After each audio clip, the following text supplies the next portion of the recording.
হিমালয়ের এক শান্ত গ্রামে বাস করত এক দরিদ্র ছেলে।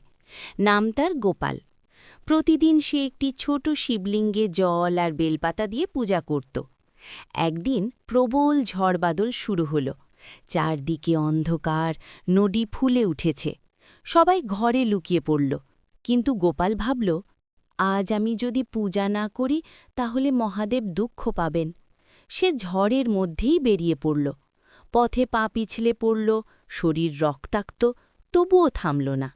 শেষমেশ শিবলিঙ্গের কাছে পৌঁছে সে কাঁপতে কাঁপতে বলল, মহাদেব, আমি এসেছি।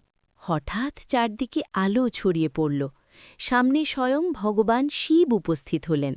শিব হাসি মুখে বললেন, গোপাল, আমি তোমার ভক্তি পরীক্ষা করছিলাম। তুমি সত্যিকারের ভক্ত। গোপাল কাঁদতে কাঁদতে প্রণাম করল। সেই দিন থেকে তার জীবনে আর কোনো কষ্ট রইল না।